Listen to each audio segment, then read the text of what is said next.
Perkasanya Bayer Leverkusen ciptakan sejarah di Bundesliga, telah membius publik sepak bola dunia.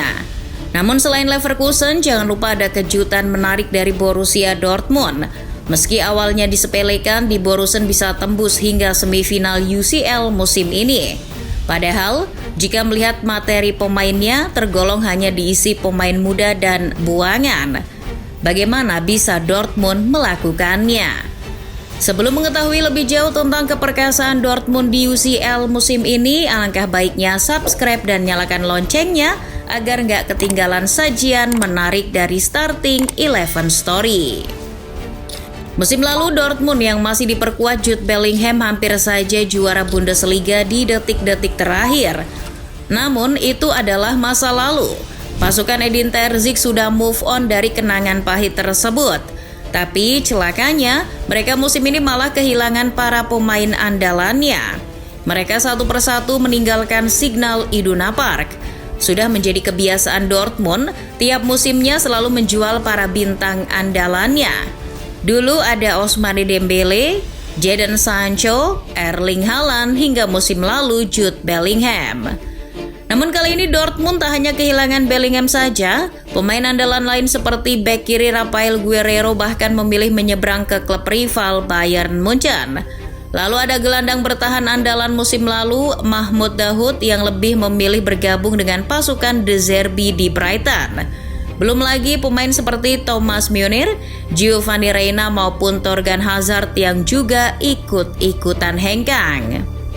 Hilangnya beberapa andalan Dortmund tersebut tak bisa dibendung oleh direktur olahraga mereka, Sebastian Kehl. Menurut Kehl, itu sudah menjadi kebijakan dari klub. Kehl mengaku kini ia harus bekerja lebih keras dalam membeli pemain di bursa transfer. Gak gampang mencari pemain yang langsung nyetel dengan strategi pelatih. Namun Kehl percaya bahwa kerjasama yang dibangun bersama dengan pelatih Edin Terzic mampu mengatasi masalah tersebut. Dalam membeli pemain, Kehl selalu berkonsultasi dahulu dengan Terzic apakah nama-nama pemain yang ada di daftar list Kehl tersebut cocok tidak dengan gaya main Terzic. Selain itu, Kehl juga punya sikap efektif dalam hal transfer. Meski dapat rezeki nomplok 100 juta euro lebih dari penjualan Bellingham, ia tak gegabah dalam membelanjakannya. Ketika ada peluang memanfaatkan pemain buangan maupun gratisan, Kehl pun juga tak sungkan untuk ikut dalam perburuan. Musim ini, Dortmund banyak mendapat pemain buangan yang tak terpakai dari klub lain. Marcel Sabitzer yang tak terpakai di Munchen dibeli hanya dengan 19 juta euro.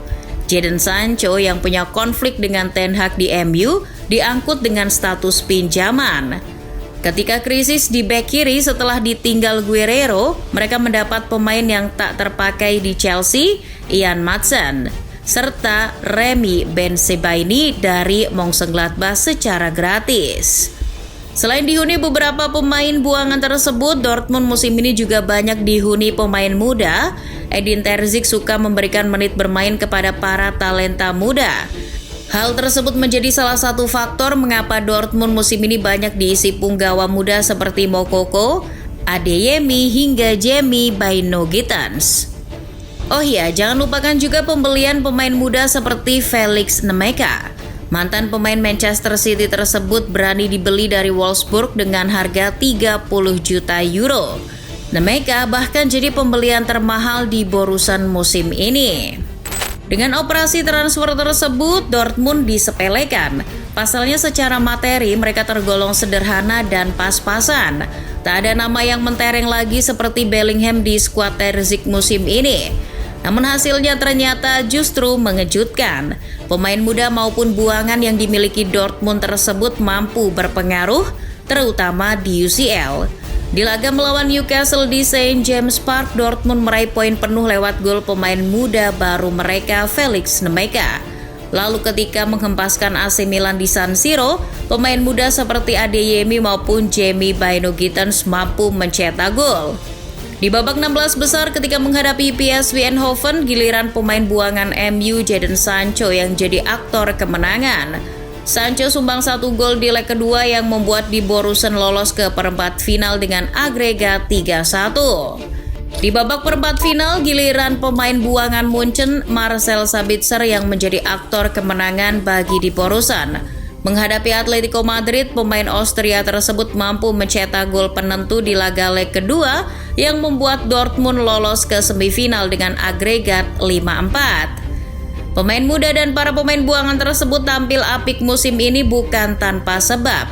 Mereka juga dibimbing dengan baik oleh beberapa senior yang berpengaruh dalam tim. Di Dortmund masih ada sosok seperti Mats Hummels yang bisa jadi pemimpin yang mengkoordinir lini belakang.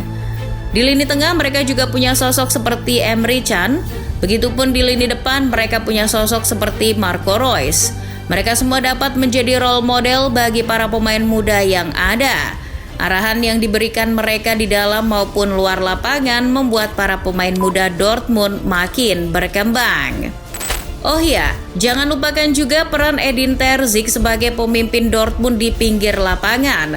Strategi sepak bola menyerang dengan pola 4-2-3-1 yang diracik oleh pelatih 41 tahun tersebut terbukti sukses diterapkan dengan materi pemain yang ada. Intensitas pressing ala Jerman, bola-bola direct maupun serangan balik cepat adalah beberapa gaya khas permainan Dortmund musim ini di bawah Terzic. Pencapaian Die Borussen ke semifinal UCL musim ini bukan cuma bisa dibanggakan publik Signal Iduna Park, akan tetapi juga mampu menguntungkan klub. Dortmund untung besar musim ini.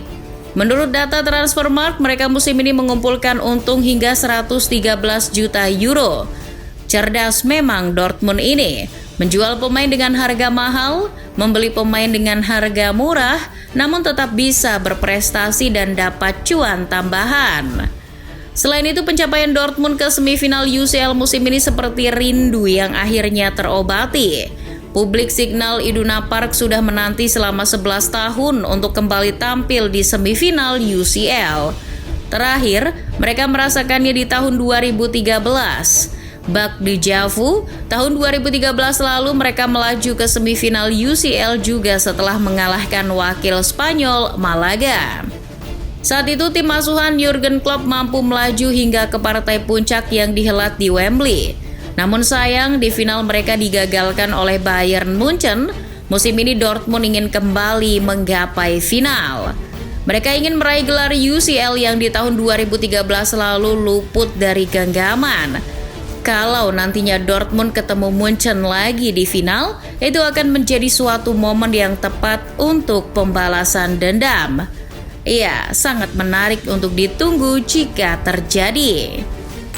Terlepas dari itu semua, yang jelas dengan pencapaian Dortmund sekarang ini harus diacungi 10 jempol.